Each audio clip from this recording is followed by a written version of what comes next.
Yeah, very good afternoon, folks. Today, and a lovely sunny day we have today. Today we're going to talk about planting bulbs in the garden. So if you haven't done it before, planting bulbs, really easy. It's pretty much foolproof.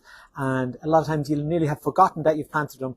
And come the spring, you're ever so delighted that you've done it. And if you don't do it and you see your neighbours, your friends or someone else with lots of colourful spring flowering bulbs, you're somewhat envious. So planting bulbs is easy. You can do it in containers. You can do it in the ground. There's loads to choose from.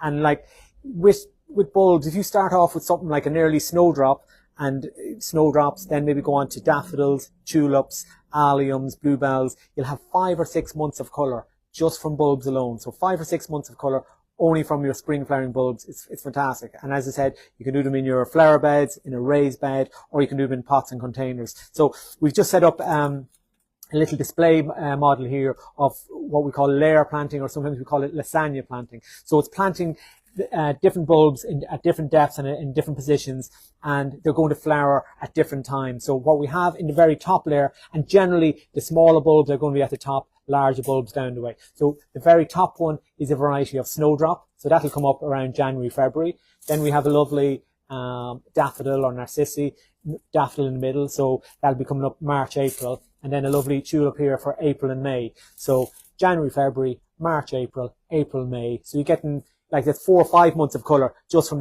those 3 selection of bulbs. You can add a few more in if you wanted it, but just from that selection alone, you're going to get colour from January all the way through till April, May. So fantastic, easy to do. I suppose a few things that bulbs really like, they want good drainage. So put plenty of, if you're doing a container, put plenty of stones or rocks in the bottom, maybe mix in a little perlite. Use a good quality compost. Kane's Professional Compost is ideal for planting bulbs. So you could use that. There's also about 6 months feed in air compost as well. So come the spring when they're looking for that bit of nutrient push, that'll be there for them. But very easy to do. So you would start off some stones or gravel in the bottom of your pot, put in a layer of compost, then position in this case, your tulip bulbs in the bottom, and you'll have them all the way around and maybe a couple of inches between them. And then cover that over with a couple of inches of compost, and then you're going to put it on your daffodil bulbs as your next layer. Again, firm them in quite well, cover those over with a layer of compost, and then you're planting your snowdrops, or it could be crocus or early flowering iris, whatever you fancy. There's loads to choose from, but in this case we've gone for the snowdrops.